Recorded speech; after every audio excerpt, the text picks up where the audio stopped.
Assalamualaikum warahmatullahi wabarakatuh. Alhamdulillah wa syukrulillah wa la haula wa la quwwata illa billah. Asyhadu an la ilaha illallah wahdahu la syarika lah wa asyhadu anna Muhammadan abduhu wa rasuluh.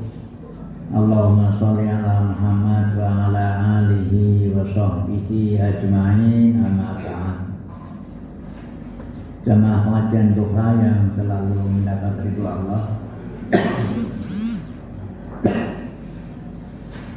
marilah kita panjatkan rasa syukur kita kehadirat Allah Subhanahu wa Ta'ala yang telah melimpahkan berbagai kenikmatan kepada kita, nikmat sehat dan sempat pada hari ini, sehingga kita bisa bertemu dalam majelis yang mulia ini. Mudah-mudahan apa yang kita lakukan menjadi wasilah atau perantaraan menjadi hamba Allah yang diridhoi. Amin. Selanjutnya selawat dan salam dan selawat mudah-mudahan tercurah pada panutan kita Rasulullah Muhammad Sallallahu Alaihi Wasallam, melimpah pada para keluarga, para sahabat dan para pengikutnya. Mudah-mudahan kita termasuk diantaranya. Amin. Jamaah yang berbahagia, tiada terasa kita telah memasuki hari yang ke-14 ya. Waktu berjalan cepat ya. Ada dua kemungkinan ketika waktu berjalan cepat ini bagi kita umat Islam. Yang pertama, waktu berjalan cepat ini dikatakan oleh Rasulullah dalam hadis riwayat Tirmidzi sudah dekat dengan kiamat. Ya. Di sana ada hadis yang dikatakan kalau mendekat kiamat itu dikatakan setahun terasa 1 bulan. 1 bulan terasa 1 hari, 1 hari terasa 1 jam. Ini tanda-tanda kiamat akan datang. Kemudian yang kedua, waktu berjalan cepat ini kalau kita merasa gembira ya. Orang kalau gembira itu waktu berjalan cepat ya. Senang ya, bahagia, ujar gua kesedela jebule wis setahun dengan itu. Ini satu tanda bahwa itu sedang gembira. Nah, mudah-mudahan perjalanan waktu yang tepat ini karena yang kedua ini ya. Karena kita gembira bertemu dengan bulan Ramadan. Kalau gembira itu mesti cepat sekali ya. Ini kembali sajalah kepada diri saya. Dulu ketika masih bujang jadi mahasiswa, kalau malam minggu kan lancar ya. Pergi ke asrama cewek, ujar gua bisa jela wis jam 10 bengi. Nah ini satu tanda bahwa kalau sedang tenang itu perjalanan waktu sangat cepat. Sebaliknya ketika sedang susah gitu, baru 1 hari terasa 1 minggu ketika susah gitu. Nah ini yang namanya manusia, perasaan itu sangat-sangat subjektif. Ketika susah 24 jam ya, kayaknya seminggu. Habis dina bae rasanya kayak setahun. Jadi perjalanan waktu. Nah sekalian, saya ingin menyampaikan perlunya bersyukur kepada Allah Subhanahu wa Ta'ala. Yang kemarin pada bulan yang lalu sudah saya singgung ya. Bersyukur artinya berterima kasih. Itu menurut Kamus Besar Bahasa Indonesia. Mensyukuri berarti berterima kasih kepada Allah Subhanahu wa Ta'ala. Tetapi Kamus Besar Bahasa Indonesia ini tidak memberi pembelajaran bagaimana cara bersyukur. Ya. Yang jelas bersyukur itu diperintah oleh Allah. Aniskurli wali walidaik, hendaklah kamu bersyukur kepada Allah dan juga kepada kedua orang tuamu. Bersyukur kepada Allah karena apa? Karena Allah telah memberi nikmat. Bersyukur kepada kedua orang tua karena orang tua sudah mendidiknya, memeliharanya. Maka kita bersyukur. Bagaimana cara bersyukur? Ini nanti ada pembelajaran lebih lanjut. Tapi yang perlu diingat ialah bahwa orang tidak mungkin bisa bersyukur kalau tidak rumongso. Bahasa Indonesianya nggak merasa. Kalau orang tidak rumongso, ini tidak mungkin akan bisa bersyukur. Untuk rumongso ini adalah perjalanan panjang. Perjalanan panjang dari apa? Tidak lupa dari riwayat hidupnya. Kalau panjenengan itu lupa riwayat hidupnya, maka berarti tidak rumongso. Dan ini orang tidak pernah akan bersyukur. Saya dulu ketika datang ke Cilacap, ya, dan seterusnya dan seterusnya. Saya dulu orang kampung di Tugan Cilacap, jadi kontraktor, ya, tiap tahun pindah rumah, gitu kan, kontraktor, ya. Ini kalau orang lupa dengan riwayat hidupnya nggak pernah akan. Karena itu syarat untuk bisa rumongso adalah ingat riwayat hidupnya. Saya selalu mengatakan ora ana wong ujug-ujug sugih, ora ana wong ujug-ujug pinter. Semua ada prosesnya. Pada kajian tentang utang piutang yang sudah saya sampaikan pada panjenengan, utang piutang adalah orang berutang dan utang itu adalah perbuatan mulia, tapi menjadi sia-sia, padudon, regejega, karena apa? Sing diutangi orang rumangsa. Ini masalahnya yang diutangi gak rumongso, bahkan malah ngomai kepada yang memberi utang. Sampeyan ngaji warawi di karo Pak Delami ora sabar. Ini contoh nyong. Ketika utang sabar. Nah ini jadi satu hal yang saya katakan, kalau nggak rumongso ya.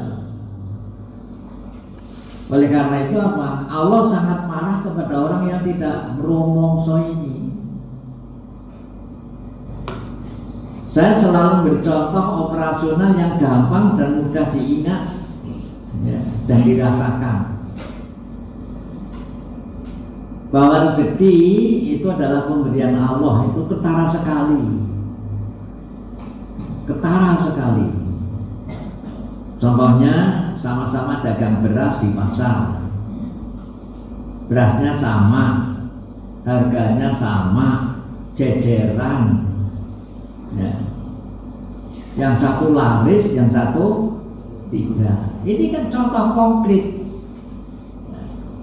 Yang satu sibuk melayani pembeli, yang satu sibuk gusah laler. Karena apa? Ini contoh bahwa Allah menggerakkan kepada seseorang untuk beli pada tempat A. Dilakoni antri gelem. Itu kan lucu. Tapi ketika Allah sudah menutup rezekinya, nggak laku. Di Purwokerto ini banyak sekali toko gulung tikar. Ya namanya toko Moro tahun 80-an kan luar biasa. Sekarang seperti kuburan. Ya. Ini satu contoh, kemana orangnya? Karena tidak digerakkan oleh Allah untuk datang ke situ. Pindah. Ya. Sekarang sedang ramai toko A, toko B. Jadi kalau orang tidak merasa, tidak mungkin akan bersyukur. Maka marilah kita menjadi manusia rumongso. Nabi bersabda, kesempatan dan kesehatan dua nikmat yang dilupakan kebanyakan orang. Berkali-kali saya matur, panjenengan bisa hadir ke sini kan karena dua faktor itu. Karena sempat dan karena sehat. Berapa banyak orang yang ingin datang pengajian tapi sakit, nggak berangkat. Berapa banyak orang sehat yang ingin datang ke pengajian tapi nggak sempat, maka nggak datang. Nah, panjenengan saya diberi kesempatan oleh Allah, ya, diberi kesehatan untuk bisa hadir. Karena itu harus disyukuri, harus disyukuri. Bapak sekalian, saya katakan syukur adalah perintah Allah, anishkurli. Karena itu kalau orang yang bersyukur pasti sedang menjalankan perintah Allah. Kalau sedang menjalankan perintah Allah berarti sedang ibadah. Kalau ibadah pasti dapat pahala. Urutannya kan begitu. Karena itu saya katakan lahan pahala bagi umat Islam itu luar biasa. Syaratnya bahwa mukmin. Orang itu orang iman kepada Allah Subhanahu wa taala. Apapun yang dikatakan akan membuahkan pahala. Termasuk syukur. Nah, karena syukur itu perintah, ada imbalannya. Imbalan dalam Al-Quran banyak sekali bagi orang yang syukur. Yang pertama sudah saya sampaikan, ma yaqmalullahu bi'adzabikum in syakartum wa amantum. Kenapa saya menyiksa kamu kalau kamu orang bersyukur dan beriman? Dari ini dikatakan kalau orang yang bersyukur insya Allah tidak akan disiksa. Ini kan ayat yang menggembirakan sekali buat kita. Ngapain Allah menyiksa kalian kalau kalian itu bersyukur? Bersyukur berarti merasakan bahwa semua adalah pemberian Allah Subhanahu wa ta'ala. Nikmat yang kita peroleh adalah datang dari Allah Subhanahu wa ta'ala. Orang bersyukur adalah indikasi orang yang tidak sombong. Orang sombong, orang yang rumongso. Kalau Allah mengatakan ngapain saya menyiksa kalian kalau kalian sudah bersyukur, maka bersyukur menjadi sangat-sangat penting sekali bagi kita. Bapaknya berterima kasih kepada ibunya, ibunya berterima kasih kepada bapaknya, tapi bapaknya kan nggak pernah berterima kasih kepada ibunya. Tidak mengakan enak yang menang, tidak mengakan orang enak malah ngomel, kan begitu ya Bu ya? Cuman jalannya ya. Sudah pernah bapak-bapak ini berterima kasih kepada ibunya, matur nuwun ya Bu, jangan enak, wis tahu.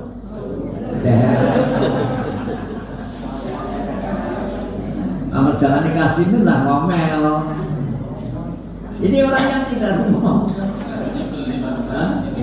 Nah, dia beli ya matur nuwun Bu, alit tuku enak, lu kan begitu. Nah, ini satu contoh.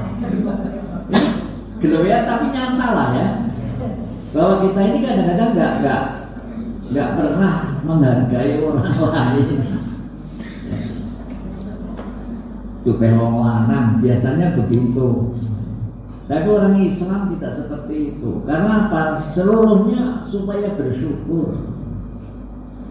Bersyukur kehadirat Allah Subhanahu wa Ta'ala. Saya pernah menyampaikan, janjane orang ngerti apa saya yang nunut rezekinya Bude Lami, apa Bude Lami yang nunut rezekinya saya. Wallahu a'lam. Percaya nggak seperti ini? Jadi 20 tahun, ini 30 tahun sudah saya sampaikan. Ini begitu saya ngomong begitu di RRI, paginya ada laki-laki datang ke rumah saya. Ustaz, belum dengan Ustaz mau dinas Senin, enten apa sih? Kalau badhe yakinkan Ustaz, ngendikane Ustaz leres. Ya. Lu kenal apa sih? Lu gak toko. Jadi urung ngerti ya apa sing lanang nunut sing wadon, apa sing wadon nunut sing lanang. Kulo iki dujang punya toko. Ning alhamdulillah ora terlaris. Barang kulo nikah, Masya Allah. Setelah saya nikah, tokonya ramene pol. Bisa tambah cucian mobil. Itu. Leres. Niku jenenge apa kula sing nonton 70 wallahu a'lam. Tapi ini berkahnya orang nikah. Ini di Purwokerto ada. Kalau panjenengan sering ke Wonosobo, ya, Wonosobo lewat Banjar, itu nanti akan menangi yang namanya rumah makan Blimbing. Rumah makan Blimbing itu Masya Allah langganannya milik orang Islam, ya, milik orang Islam. Orang Purwokerto kalau mau kemana sarapannya di rumah makan Blimbing, pulangnya nanti makan malamnya di Blimbing. Enak, murah, halal, ya, gerapian lagi suaminya. Ini. Saya sendiri heran saya. Rumah makan mulai pasar gitu. Tapi apa yang terjadi?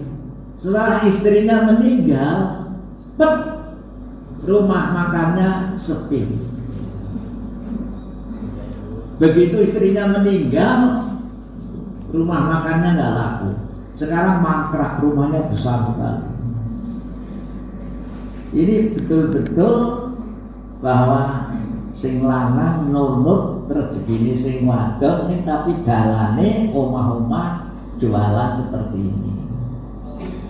Jadi nuwun sewu. Oleh karena itu bersyukur menjadi sangat penting. Yang pertama, orang bersyukur tidak akan diazab oleh Allah. Yang kedua, orang bersyukur itu diridhoi oleh Allah. Surat Az-Zumar. Orang yang kufur sangat dimurkai. Ini nanti ada cerita panjang bahwa orang yang bersyukur diridhoi, orang yang kufur ini dimurkai. Ada riwayat hadis, riwayat Bukhari panjang, tapi inti ceritanya adalah Nabi bersabda, dulu pada zaman Bani Israel ada 3 orang penderita penyakit. Satu penyakit kusta, yang kedua penyakit kepalanya nggak tumbuh rambut, dan yang ketiga penyakit buta. Orang-orang pada menjauh dari bertiga ini. Nuwun sewu, istilahnya jijik. Dia miskin, terasing, ya, dan lain sebagainya. Nabi bersabda, suatu ketika Allah ingin menguji tiga orang tersebut, maka diutuslah seorang malaikat untuk menyembuhkan, ya, untuk menyembuhkan. Datang kepada orang yang kusta, ya, ditanya, kamu ingin apa? Ingin punya kulit yang hebat, ya. Karena dengan kulit seperti ini saya dijauhi orang.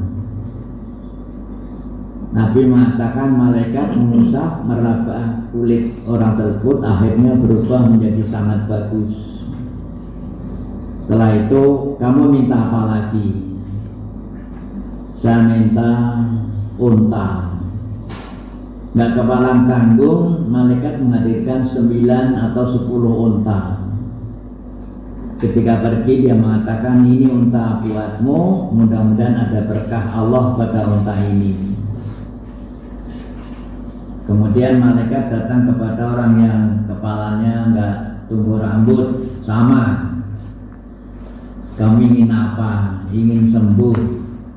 Bagaimana agar rambut saya hebat? Malaikat mengusap kepalanya. Tumbuhlah rambut. Setelah itu ditanya minta apa? Saya minta sapi. Maka diberilah seekor sapi yang sedang bunting. Malaikat berkata, mudah-mudahan pada sapi ini ada berkah buat kamu. Kemudian yang ketiga kepada orang yang buta. Kamu minta apa? Saya minta agar Allah mengembalikan mataku bisa melihat. Dengan demikian aku bisa melihat orang. Maka disembuhkanlah butanya. Kamu minta apa? Saya minta kambing. Dikasih kambing sedang bunting. Dalam perjalanan hidupnya bertiga menjadi miliarder, kaya raya. Dalam hati dikatakan masing-masing punya lembah untuk mengembalakan ternaknya. Ini bidang ternak unta, ini ternak kambing, ini ternak sapi. Suatu ketika malaikat yang menyembuhkan tadi dipanggil lagi oleh Allah untuk menguji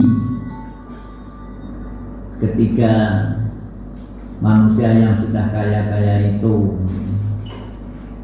Datang ke tempat orang yang dahulunya penyakit kusta dalam wujud orang yang berpenyakit kusta. Sebenarnya mengingatkan. Dia berkata dalam bentuk bahasa yang sangat indah, saya musafir, naik gunung, turun gunung, habis bekalnya, pakaianku sudah rotal-ratil. Saya tidak ketemu siapapun kecuali ketemu dengan Allah dan engkau. Saya ingin melanjutkan perjalanan. Tolonglah saya minta untanya satu. Begitu dia minta unta satu, orang ini menjawab, amat besar permintaanmu. 1 ekor unta itu kan sangat besar. Terjadilah dialog panas itu. Akhirnya si malaikat mengatakan, maaf Tuhan, sepertinya aku kenal dengan kamu. Kamu dulu juga kena penyakit seperti saya kan? Bahkan kamu miskin, dijauhi orang. Maka sombongnya muncul. Siapa bilang kulitku adalah asli dari sononya, dari nenek moyang. Kata yang kuperoleh adalah karena warisan nenek moyang. Malaikat tidak banyak bicara, kemudian pergi sambil berkata, kalau kamu dusta, kamu akan kembali asal. Ya. Hanya itu kalimatnya. Kemudian datang kepada yang diberi sapi, sama seperti itu. Jawabnya sama. Nah, amat besar permintaanmu, seekor sapi. Itu. Ya ingatkan lagi, sepertinya saya juga pernah kenal dengan kamu kok. Bukankah kamu dulu juga sama seperti saya, rambutnya nggak cukul, miskin lagi, dijauhi orang, sekarang menjadi kaya begini. Ya sombongnya muncul, saya rambut yang indah ini turunan, sapi yang saya peroleh juga warisan. Mereka tidak ingin ribut-ribut, ya pergi sambil berkata, jika kamu dusta omongmu, kamu akan kembali seperti asal. Kemudian datang kepada yang punya kambing dalam keadaan buta. Nah, sama dengan dia dulu buta. Ngomong bla bla bla bla bla, saya musafir buta, naik gunung turun gunung, tidak ketemu dengan siapapun kecuali dengan Allah dan engkau yang diharapkan bisa menyambung perjalananku. Saya minta seekor kambingmu. Lalu si buta berkata, yang dulu buta berkata, Mas, saya dulu juga buta. Ya. Saya dulu juga buta. Sampai suatu ketika saya disembuhkan oleh Allah. Oleh karena itu silahkan, butuh kambing berapa? Ya. Butuh kambing berapa? Sekali lagi ini ucapan terima kasih saya, syukur saya. Malaikat berkata, tahanlah kambing itu untuk kamu, berikanlah kepada fakir miskin. Saya tidak membutuhkan. Saya hanya akan memberitahukan, Allah sangat murka kepada dua temanmu yang sombong, dan Allah sangat senang, sangat ridho kepada kamu. Malaikat pergi. Ini hadis Bani Israel yang disampaikan oleh Imam Bukhari. Artinya apa? Bahwa Allah sangat meridhoi kepada orang yang bersyukur. Orang yang bersyukur. Ini akibat kita bersyukur dari Allah Subhanahu wa Ta'ala. Berikutnya adalah orang yang bersyukur akan ditambah nikmatnya. Itu sudah hafal semuanya. Lain syakartum la azidannakum. Kalau kamu bersyukur, aku akan menambah nikmatmu. Kenapa? Karena Allah senang, ya. Senang. Kalau panjenengan memberi kepada orang lain dan orang lain senang, itu pasti kamu ya kapan ya bisa memberi lagi. Tapi ketika Anda memberi kepada orang lain, kemudian orang lain ya, jangankan terima kasih, mendep saja tidak, ya. Maka mau memberi abang-abang ada lah, mari mau lihat baik. Walaupun saya katakan dulu, sebenarnya orang Islam itu kalau melepas harta sudah berjanji dalam hati, la nuridu minkum jazaan wala syukuran. Saya tidak mengharap imbalan dari kamu dan tidak mengharapkan juga ucapan terima kasih. Jadi akan ditambah lazi dan nakum. Ini pengalaman hidup panjenengan, kalau mau jerentreh ini pasti terasa, ya, pasti terasa. Kalau pengalaman pribadi saya luar biasa. Jadi saya dulu ketika anak pertama mau lahir sudah saya ceritakan, anak pertama lahir 1 Juni 74. Ya. Saya punya celengan untuk ongkos bidan di rumah sakit Kartini dulu itu 8.000. Itu nabung karena persiapan babaran. Apa yang terjadi? Malam tanggal 1 ada teman sambil Brebes Mili ya, karena rumahnya mau disita oleh bank, kalau besok tanggal 1 tidak melunasi. Dia bilang butuhnya berapa? 8.000. Butuhnya 8.000. Saya sampai mengatakan, kok bayani ngerti nyong di duit 8.000 ya. Saya sampai seperti itu. Akhirnya saya ke dalam rembukan dengan Belami. Apa orang melas ya, umai disita, wong sing orang duwe mape kepengin duwe umah. Rembukan berdua akhirnya oke. Tetapi saya pahamkan kepada yang pinjam, ini orangnya sudah meninggal, mudah-mudahan diampuni oleh Allah, dengan syarat bahwa 3 hari ini harus diusahakan kembali, karena Bu Delami menurut perkiraan dokter akan melahirkan tanggal 1 Juni gitu. 3 hari lah di rumah sakit, 3 hari. Ya insya Allah, insya Allah. Tapi alhamdulillah sampai hari ketiga orang itu nggak datang.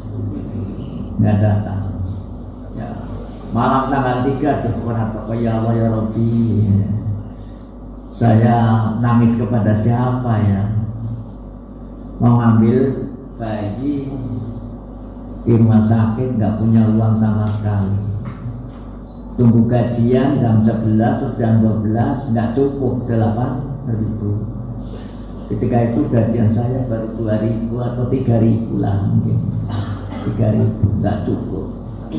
Ya Allah ya Rabbi, beginilah nelangsani wong melarat. Saya hanya begitu, ya Allah ya Rabbi, kepada siapa saya mengadu. Gitu. Akhirnya saya juga berangkat ke sekolah tanggal 1. Tanggal berapa? Tanggal 3. Ambil gaji. Pulang sambil berbesmili.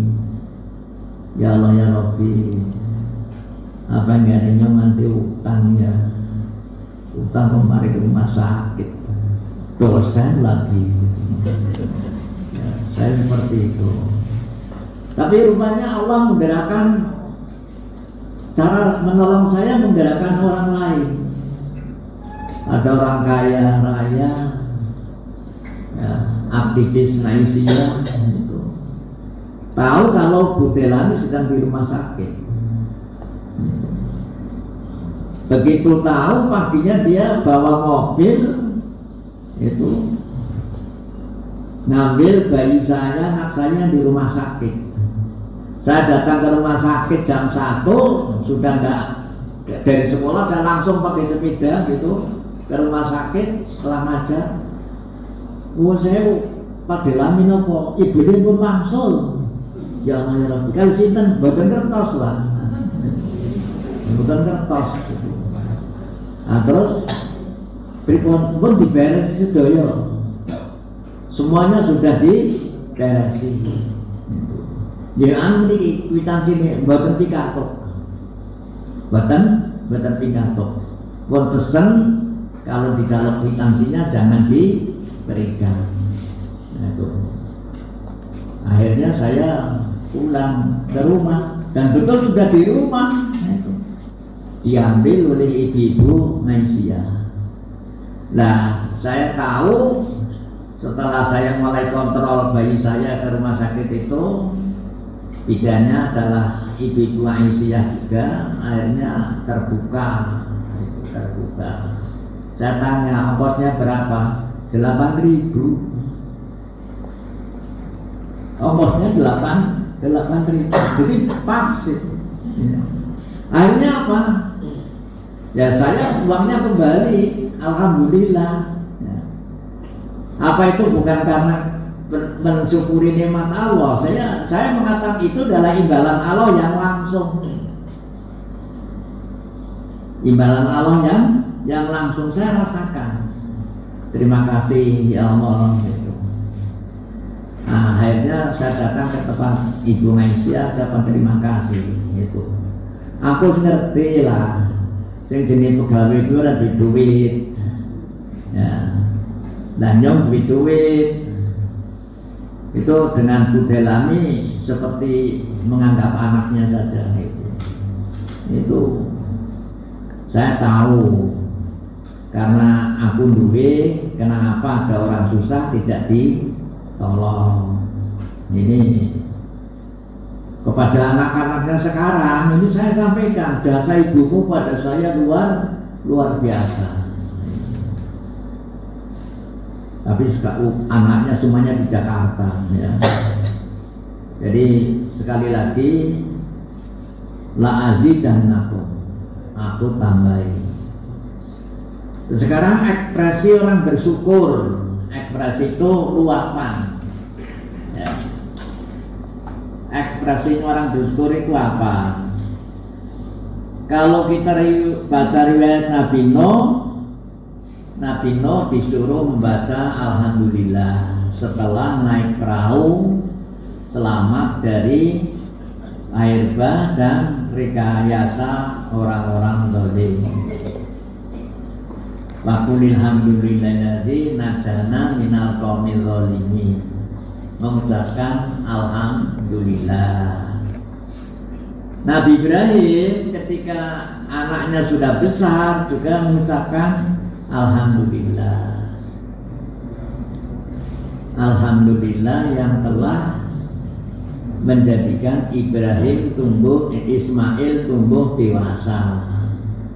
Ini ala kibari Ismail. Kemudian ketika Nabi Musa ekspresi syukurnya dengan puasa.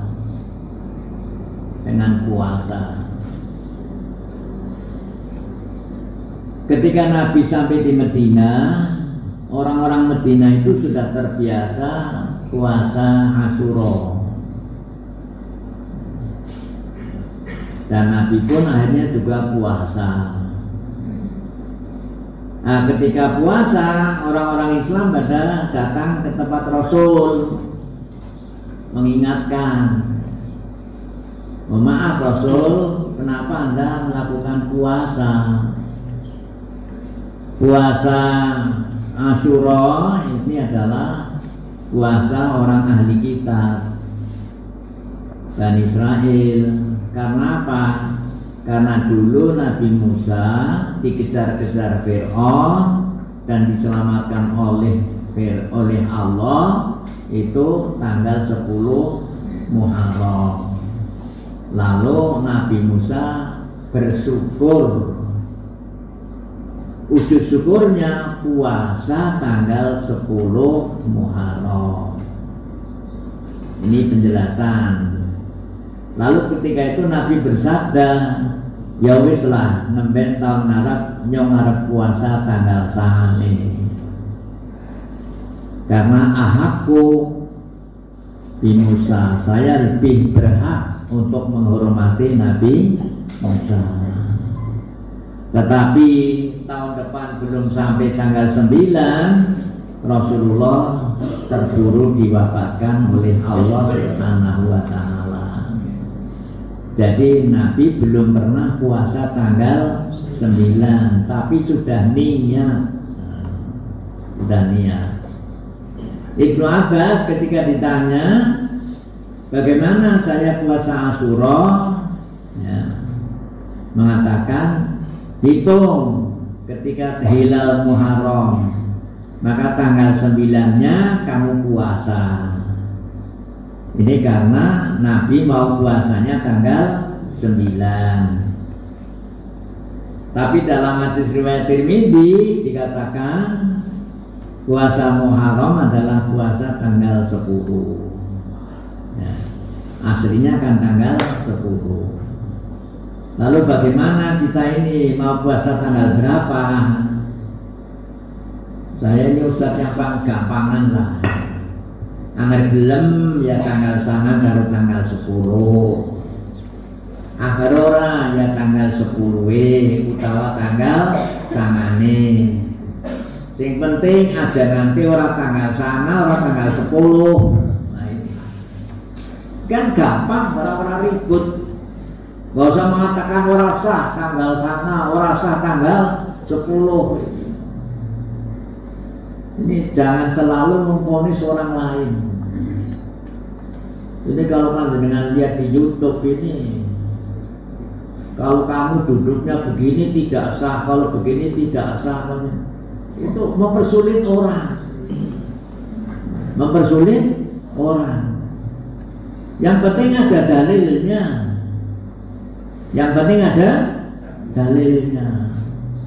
Ada orang takbir hanya sekian, ada dalilnya. Ada takbir sekian, ada dalilnya. Ada takbir sampai sekian, ada dalilnya. Nah, Muhammadiyah memilih yang sekian. Tapi yang sekian boleh, dalilnya sahih. Ya. Sahih. Jadi jawab nggak sah apa-apa nggak sah.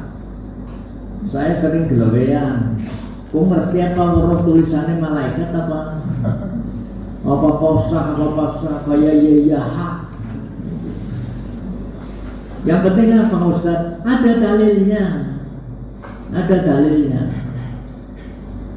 Kamu mau ruko, tangannya dingin apa dengkuli dingin? Sing tangannya dingin ya ada dalile, sing dengkuli dingin ya ada dalile. Semuanya cacat dalilnya. Semuanya cacat. Kalau semua cacat apa rasa sujud? Nah, ya nggak begitu. Nah. Kalau saya sing arep tangane dingin yang ngono, sing arep dengkuli dingin yang ngono. Muhammadiyah milih dengkuli dingin, kan gitu. Kalau Al-Albani milih tangane dingin. Penulis kitab yang lain menulis tangane dingin. Nah, yang benar mana? Saya katakan semuanya betul. Insya Allah. Kalau saya ngajar training Muhammadiyah, ya ini sholat model Muhammadiyah tadi harus dengkul dulu, bukan tangan. Nah, orang takbir boleh Allahu Akbar. Ada lagi Allahu Akbar. Ada lagi Allahu Akbar. 3 macam. Dalilnya semuanya sahih. Ya. Muhammadiyah milih yang mana? Allahu Akbar. Nah kalau Muhammadiyah milih yang itu, apa yang milih Allahu Akbar? Apa salah? Nah ini. Saya agak kagum pada dosen saya, Harun Nasution, Profesor Dr. Harun Nasution. Itu mahasiswanya kan dulu ketika S2 kan banyak dari NU, dari Muhammadiyah, itu seimbang biasanya. Nah itu kalau yang dari NU senangnya ngutip pendapat Imam Syafi'i. Itu. Nah yang dari Muhammadiyah mengatakan dasar hukum itu omongan Syafi'i atau omongan Muhammad Rasulullah, kan begitu. Ribut. Jawabnya Profesor Dr. Harun Nasution ini sederhana sekali. Jadilah manusia yang bisa menghargai pendapat orang lain. Kalau kamu senang kepada Imam Malik, kenapa kamu tidak senang kepada orang yang ikut Imam Syafi'i? Kalau kamu senang kepada Imam Syafi'i, kenapa kamu marah kepada orang yang ikut Imam Malik? Akhirnya apa? Semuanya tuntas. Hanya masalahnya kan satu, menjadi ribut itu kan satu. Saya tidak menyalahkan kalau panjenengan tidak ikut Imam Malik, tidak menyalahkan. Tetapi saya nggak senang sampai-sampai karena apa? Sampai duduk balaku itu saja. Paham? Jadi, anak kau milih Imam Malik berarti bukan balaku. Ini anak milih Syafi'i, balaku, kan begitu. Tidak menyalahkan bahwa kamu salah, enggak. Tapi salahnya sampeyan duduk balaku. Nah ini di Indonesia. Ya. Sekarang alhamdulillah sudah mulai mencair ya, mencair. Itu ulama-ulama NU yang pintar-pintar sekarang, alhamdulillah. Sekarang di YouTube sedang dibahas tahlilan, ya, tahlilan. Dikatakan orang NU baca buku NU. Tahun 26 Basul Masail sudah mengatakan tahlilan adalah bid'ah makruhah, bid'ah yang sangat tercela. Ini NU zaman pendiri NU masih hidup sampai seperti itu. Ini orang NU yang ngomong sendiri. Jadi ramai sekali sekarang. Karena apa? Kadang-kadang tidak sah terawih begini, tidak sah macam-macam. Ya saya mengatakan ribut boleh, tapi jangan ngecap puasa. Karena kita semuanya berharap mudah-mudahan sah. Ya. Jangan kayaknya pinter-pinter dewek. Nah itu. Ini ekspresi, ya ekspresinya Nabi Musa dengan puasa. Kalau Nabi Muhammad ada dua macam, ya, ada dua macam. Yang pertama dengan sujud syukur. Ya. Dikatakan dalam hadis riwayat Abu Dawud yang dinyatakan Sahih Al-Albani, apabila Nabi mendengar berita gembira, kharra sajidan, Nabi lalu menunduk dan sujud. Nah, implementasinya ketika Nabi Muhammad diberitahu oleh Ali ketika itu diangkat menjadi jenderal perang untuk melawan kelompok Hamdan, dia mengatakan kirim surat bahwa alhamdulillah Bani Hamdan sudah masuk Islam. Itu. Maka begitu Nabi mendengar berita itu, lalu kharra sajidan, sujud.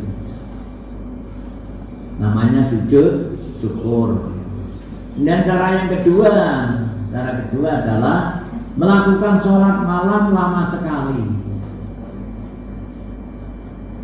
Sampai lamanya berapa sih? Nah, Panjenengan sudah punya bukunya. Ning sayangi orang tahu dibaca, itu saja. Jadi serba beli. Apa beli karena ingin dapat ilmu, apa beli malah tulis ditulis yang gitu. Itu nggak ada masalah bagi saya. Jadi Nabi pernah sholat malam dengan sahabat membaca surat Al-Baqarah. Ya. Makmum mengatakan kayaknya rukuk ayat yang ke-100. Ayat ke-100 Nabi bablas. Kayaknya rampung surat Al-Baqarah. Setelah selesai surat Al-Baqarah, bablas surat Ali Imran. Kayaknya rampung surat Ali Imran. Bablas surat An-Nisa. Kira-kira kayak apa sih ini? Al-Baqarah 286. Kalau Ali Imran berapa? Ya. Tambah surat An-Nisa. Sampai apa? Karimah qadamaihi. Nabi bengkak telapak kakinya atau betisnya. Nabi bengkak. Nah, diadari oleh sahabat, wahai Rasulullah, engkau adalah sosok hamba Allah yang telah dimuliakan oleh Allah, diampuni dosanya. Kok sholatnya masih seperti itu? Nabi jawabnya akan saja, apa saya nggak boleh menjadi hamba Allah yang bersyukur? Nah, ini cara bersyukur itu macam-macam. Nah, bagaimana kalau sahabat bersyukur? Ada contoh sahabat waktunya panjang sekali, sudah panjang tambah sekali. Terjemahnya ditulis dalam halaman-halaman begini mungkin 10 halaman nggak cukup. 10 halaman nggak cukup. Ceritanya Ka'ab bin Malik. Cerita ini panjenengan bisa lihat pada surat Taubah. Itu cerita tentang Ka'ab bin Malik. Ka'ab bin Malik ini orang terhina, seorang muda, punya istri, sehat ya. Dan dia termasuk sponsor yang menghadirkan Nabi mau pindah ke Madinah. Karena itu dia termasuk Ashabikunal Awalun dari kelompok Ansor ya. Dia ikut Baiat Aqabah. Hampir semua peperangan yang bersama Rasul dia ikut, kecuali perang Tabuk ya. Perang Tabuk dia mangkir, tidak berangkat dan tidak punya alasan. Ketika diberitahu oleh Nabi siap-siap untuk perang yang akan datang adalah jaraknya jauh dan lain sebagainya, maka kamu harus menyiapkan ubur api yang betul-betul siap. Ka'ab bin Ubay menyiapkan 2 ekor unta, sudah siap-siap, sudah ikut 2 ekor unta. Waktu itu bersamaan dengan musim panen. Jadi ya panen, sibuk panen, ya sibuk menyiapkan mau berangkat perang. Nah, rupanya inilah yang menjadi penyebab. Rupanya ya, karena sedang musim panen itu. Bendera kedua kabul lagi bahwa besok harus berangkat. Jadi, harus berangkat. Ka'ab juga menyiapkan lagi untuk sip berangkat. Tapi ketika time kita berangkat, Ka'ab gak hadir. Gak hadir. Karena muncul pertanyaan dalam hati, yang mangkat apa ora ya? Orang mangkat apa mangkat? Mangkat apa ora? Orang mangkat gitu. Pertanyaan dalam hati seperti itu. Sampai Nabi betul-betul berangkat, Ka'ab gak berangkat. Ka'ab masih bisa ngomong, aku anak muda, untaku hebat, aku bisa nusul. Ini orang nusul. Ini saya tanya itu ya, nusul kue usah khawatir, mengko bae lah. Akibatnya nggak berangkat. Ah, sampai di Tabuk sebelum perang itu Nabi duduk-duduk bersama sahabat bertanya, loh, Ka'ab orang keton ya? Ka'ab nggak kelihatan. Ada sahabat yang mengatakan Ka'ab orang egois, nggak mau berangkat. Ya. Lalu Mu'adz bin Jabal berkata juga, wah jangan ngomong kayak pilah, jangan berkata begitulah. Saya tidak melihat Ka'ab kecuali orang baik. Akhirnya selesai perdebatan, perang selesai, pulang. Ketika pulang inilah menjadi masalah bagi Ka'ab. Aduh, aku alasannya apa ya? Suatu ketika sebelum Nabi datang ke Madinah, Ka'ab jalan-jalan. Yang ada itu hanya orang-orang tua yang uzur dan orang-orang munafik yang sudah jelas munafiknya. Umat Islam yang tidak berangkat itu yang betul-betul Islamnya baik 3 orang, yaitu Ka'ab, 2 Maroroh, dan 3 Hilal bin Umayyah. Ini tidak berangkat. Hilal bin Umayyah karena tua ya. Tapi kalau Ka'ab itu karena nggak punya alasan. Begitu Ka'ab sampai ya, Rasulullah sampai di Madinah, Rasul masuk ke masjid, sholat 2 rakaat, kemudian duduk-duduk bersama sahabat.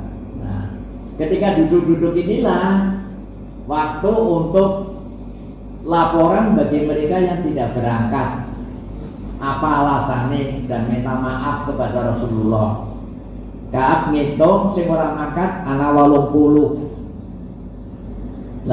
orang yang tidak berangkat termasuk dirinya. Semuanya alasannya diterima oleh Rasul walaupun alasan dibuat-buat. Dan Rasul memintakan ampun kepada. Nah, giliran Ka'ab,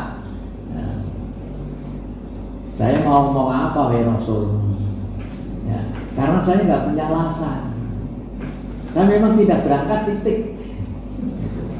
Orang mau ngomong alasan apa? Ya, saya tidak ingin munafik. Saya nggak punya alasan. Tapi memang tidak berangkat iya. Lalu Rasul bersabda, wahai para sahabat, ini Ka'ab orang jujur. Orang jujur. Ya, pidato Nabi yang begitu. Ka'ab orang jujur. Wahai Rasul, saya siap menerima hukuman apapun dari Allah dan dari engkau. Ka'ab, dokong biasanya kan janji ada bela Islam, nggih. Kenapa para mangkat? Saya nggak bisa ngomong. Ya, saya nggak bisa ngomong. Akhirnya apa? Ya sudah, Nabi agak masam, akhirnya berubah. Nah, terus terjadilah apa? Nabi memerintahkan semua umat Islam tidak boleh bicara sama Ka'ab dan Maroro serta Bilal. 3 orang itu tidak boleh bicara. Orang itu ngomong-ngomongan. Suatu ketika kelangsane si Ka'ab maring pasar, kepengen ngomong-ngomongan karo wong, tapi wong pasar orang masih gelem ngomong. Tambah sakitnya luar biasa. Kok begini ya Allah ya Rabbi, dosa saya sangat besar. Laku-laku maning kebon, ana wong nang kono jak ngomong-ngomongan, ora gelem. Akhirnya baru sadar betul bahwa inilah akibat dosa saya tidak berangkat perang tanpa alasan. Genaplah 40 hari. Hari 40 ada utusan Rasul datang. Ceritanya apa? Ka'ab tidak boleh mendekat istrinya. Lalu Ka'ab bertanya, bojoku saya cerai, ora.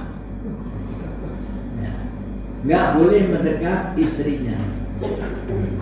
Kan tambahan sih, wong akeh ora ngomong, ora itu ngomongan karo bojo. Lalu akhirnya Ka'ab berkata kepada istrinya, wahai istrinya, pulanglah kamu dulu ke rumah orang tua. Ya, masalah ini belum selesai. Setelah selesai nanti aku jemput kembali. Akhirnya istrinya dipulangkan ke rumah. 10 hari ya di rumah menangis, gak ada yang melayani, semuanya sendiri. Nah, sampai hari ke-50 pagi-pagi subuh ada utusan dari Rasulullah, dari jauh sudah bilang, Ka'ab ada berita gembira gitu. Datang dari Rasul. Nah, dia senang sekali mendengar berita itu. Pasti kesalahannya sudah diampuni oleh Allah dan oleh Rasul itu. Lalu Rasul tidak, dia juga terus menundukkan dan sujud. Ini sahabat. Saking gembiranya, lalu dia datang ke tempat Rasul. Apa betul ada berita gembira buatku? Betul. Tobatmu sudah diterima oleh Allah Subhanahu wa Ta'ala. Wahai Rasul, berita ini datang dari engkau atau dari Allah? Maksudnya begitu. Dari engkau atau dari Allah? Dari aku dan dari Allah. Yang dari Allah silakan baca dalam surat At-Taubah. Nanti ketemu. Apalagi kalau baca tafsirnya. Wahai Rasul, demi kesyukuranku, aku punya kebun. Ya, punya kebun. Aku serahkan kepadamu untuk kepentingan umat Islam.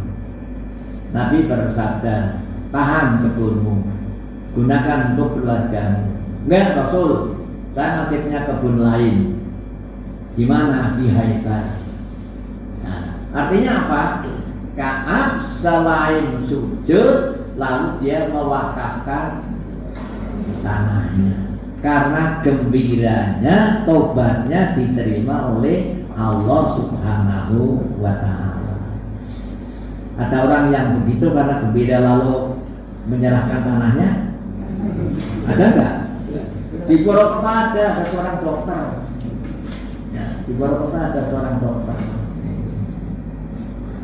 Anaknya 3, yang mau jadi dokter hanya 1. Ya. Nomor 1 tidak mau jadi dokter.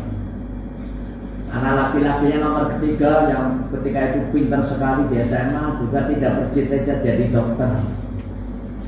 Katanya dokter kerjanya luar biasa. Melihat bapaknya sih. Anak kedua yang mau. Akhirnya daftar, ya. Karena dia ingin supaya salah satu anaknya jadi dokter, maka dia siapkan anggaran ketahanan negeri jangan swasta. Nah, karena itu saya menyiapkan tanah yang akan dijual untuk kepentingan anak saya kalau di swasta. Qadarullah lain, anaknya ujian fakultas kedokteran ditampa. Tanpa embel-embel, memang diterima, tidak bayar sedikit pun, ya. Karena dulu namanya kan si Permaru, kalau orang si Permaru kan nggak bayar. Hanya masuk kedokteran. Setelah masuk kedokteran, bapaknya telepon sama saya. Saya ingat ketika itu saya masih di Mekah, saya apaskan haji, apaskan umrah gitulah ya. Ustaz, alhamdulillah anak saya diterima di fakultas kedokteran.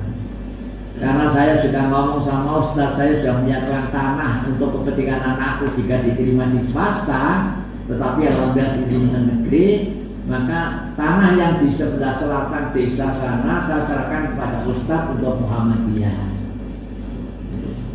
Diserahkan kepada Ustaz untuk Muhammadiyah. Pengakuannya 175 upin. 175 upin.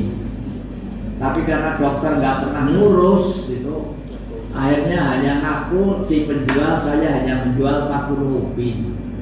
Padahal hitam di atas putih 175 upin. Tapi karena dokterannya itu orang wirai betul, sudahlah itu.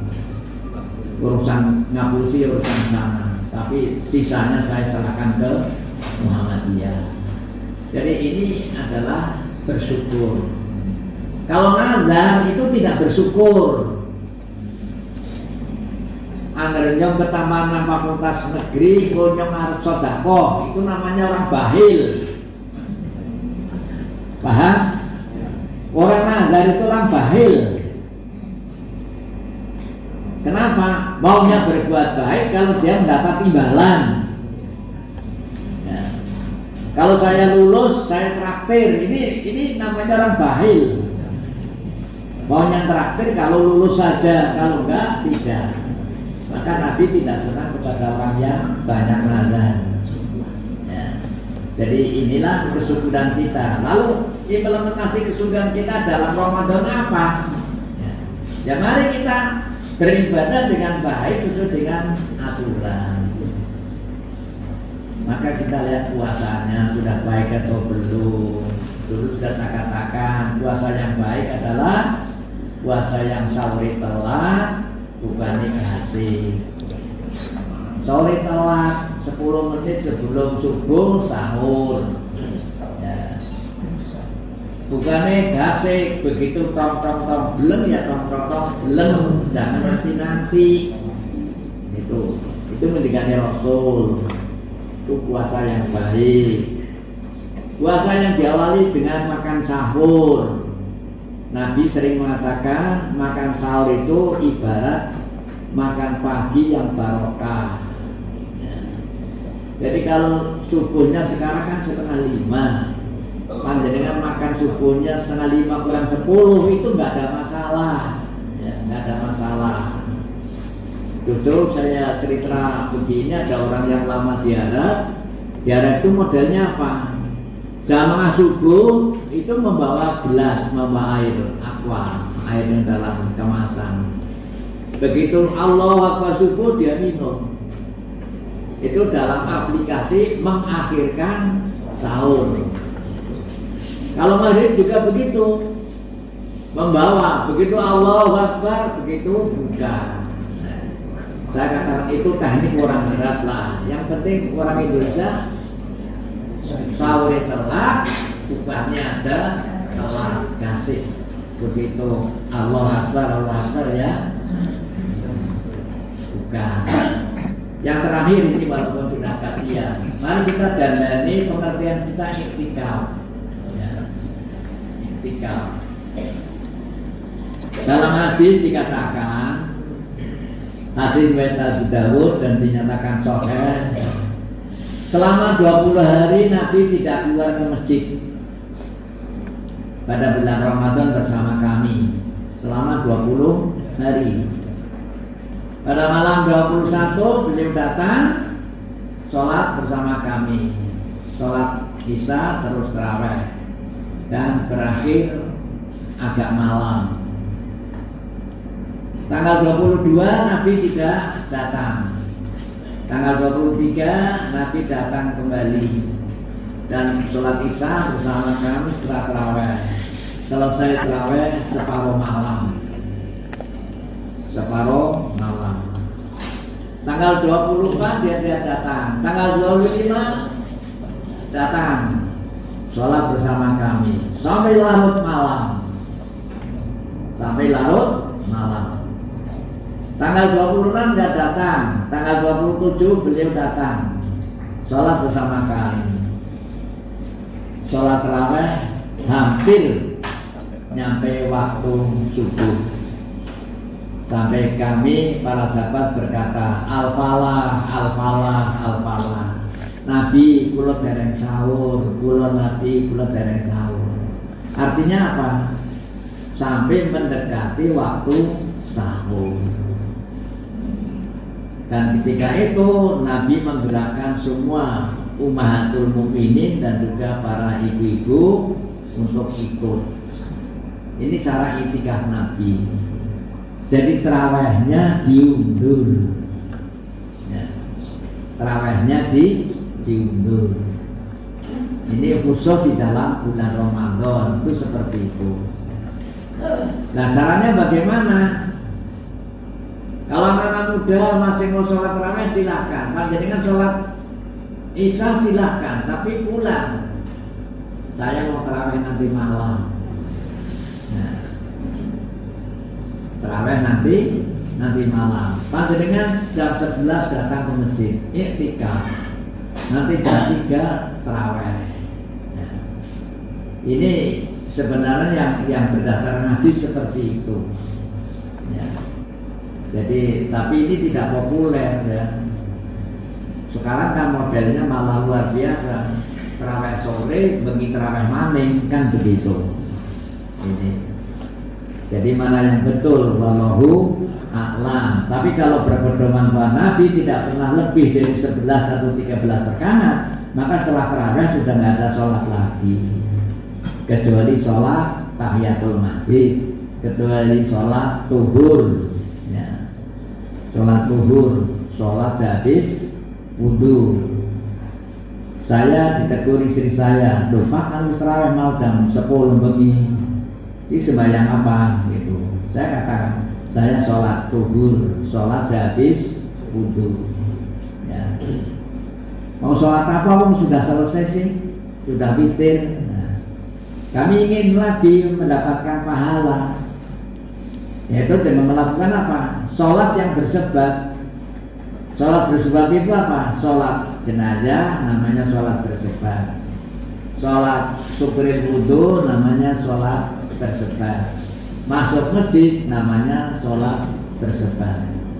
Ini. Kenapa sholat tahiyatul masjid? Karena masuk masjid.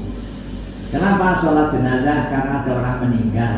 Kenapa sholat zuhur? Karena habis wudhu. Ini mutlak, kapanpun boleh dilakukan. Jadi mari kita ikuti hadis yang sahih. Nah, kalau bisa, yang namanya iktikaf ini kata Ibnu Hajar ada 3 macam. Yang pertama iktikaf 24 jam. Dari jam 6 pagi sampai jam 6 pagi berikutnya. Jadi 1 harian di masjid, 1 malam di masjid. Itu 1 harian. Pak kula pegawai negeri mboten saged nggih. kan tinggi mawon. Ya wis, itikaf 1 hari.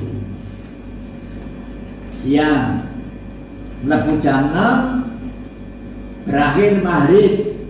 Nah, Pak, kula dagang mboten saged. Ya wis, itikaf bengine. Maghrib tekan subuh, Pak ngantuk. Ya wis. Nah, ini model keempat itu. Panjenengan bar sholat misa, kondur sare, jam 12 bangun, pergi ke masjid, itikaf, tarawih malam sampai waktu subuh. Sekarang di Purwokerto masjid yang menyiapkan saluran sudah banyak. Ya, saya tidak tahu di sini masjid Muhammadiyah sampun sampun, oh belum, ketinggalan zaman. Sekarang masjid-masjid Muhammadiyah itu menyiapkan busana, menyiapkan saluran. Ini bukan masjid Muhammadiyah, tapi pengawal Muhammadiyah kuat di Masjid Bayangkara itu. Kalau bukanan itu sampai 300 orang. 300 orang. Kalau bukanan. Kalau sahur itu jarak rata-rata 100 lah. Tetapi khusus kalau Lailatul Qadar. Kalau Masjid Baitul Salam yang di sebenarnya Masjid Baitul Salam itu sudah diserahkan ke Muhammadiyah, ya. Masjid Agung Baitul Salam. Saya yang menerima ikrar wakafnya. Tapi pemerintahan berkeberatan kalau masjid itu diberikan ke Muhammadiyah. Maka tidak bisa dari sertifikat karena sudah sakti dari bupati katanya. Itu. Wallahu a'lam. Tapi nggak beres-beres ini sampai sekarang. Tapi semuanya pengelolanya orang-orang Muhammadiyah. Jadi kalau dukangan 300 ya. Lebih mah. Kalau tanggal 21, 23 sahuran sekitar 300 gitu. Memang kami garap takmirnya. Jangan bakhil, jangan bakhil, jangan bakhil, jangan bakhil. Ketika sudah berjalan, saya katakan tambah miskin apa tambah kaya? Alhamdulillah tambah kaya. Ya. Setiap tanggal 21 mengeluarkan 300 nasi dus kotak, ya. Tetapi infak orang luar biasa. Jadi sekali lagi ini mari menjadi takmir yang tidak bakhil. Bagaimana masjidnya supaya ramai, sejahtera, warganya senang. Ini tergantung kita semuanya. Nah, ini sudah banyak contoh-contoh masjid yang menjadi primadona bagi umat Islam, seperti Masjid Jogokarya, Masjid Al-Falah Sragen. Masjid Al-Falah Sragen itu milik pemerintah, tapi pengelolanya full Muhammadiyah. Ini yang kemarin viral di YouTube itu. Di sana tidak mengenal siapa yang ke situ, asal makan ya silahkan makan. Orang puasa tidak puasa ya silahkan makan. Ya. Sampai niru Masjid Jogokarya. Tapi dikatakan Jogokarya itu paling berani 0, jadi saldo 0. Ya. Cuma laporan 0. Tapi kalau mana Al-Falah itu sudah berarti saldo minus. Minus sudah min. Tapi itu setiap 1 minggu terpenuhi sehingga omsetnya luar biasa. Saya di Purwokerto sandal hilang, orang masih genti. Jumatan masjid sandal hilang. Ustaz, pada saat buat sandal, kamu ical? Orang ical amin di senengin wong. Apa jur? Mungkin Ustaz sebentar, ulah tak tumbas takmir, nggak ada yang begitu. Ya. Ada di Purwokerto sekali, tapi orang pribadi. Ya. Nah, di Jumatan sandal saya payu. Ustaz monggo kondur nggih. Kula ngene tanggal sandal ora keton-keton gitu. Sandal itu ndi? Lah niku sing kula padosi. orang ketemu, buatan kepandai, buatan. Nah dia orang terus pergi ke toko, kan tokonya dekat sekali. Ini Ustadz ganti nih. Orangnya sudah meninggal, mudah-mudahan menjadi wasilah masuk surga. Kalau masjid Al-Falah kehilangan Honda ini dicuri. Masjid Joko Kalian kehilangan motornya dicuri. Ini karena semangatnya yang luar biasa. Terima kasih. Mohon maaf 7:30 ya. Ya sekali-kali lah, ini sekali-kali. Mudah-mudahan ada manfaatnya. Mari kita ikuti cara orang tua menjelaskan kepada kita supaya puasanya baik. Itu selalu mengatakan, yakinkan atau tanamkan perasaan pada diri kita pada puasa ini adalah puasa yang terakhir ya. Tahun depan wallahu a'lam. Oleh karena itu pasti dia akan berbuat semaksimal mungkin. Terima kasih. Alhamdulillah. Wassalamualaikum warahmatullahi wabarakatuh.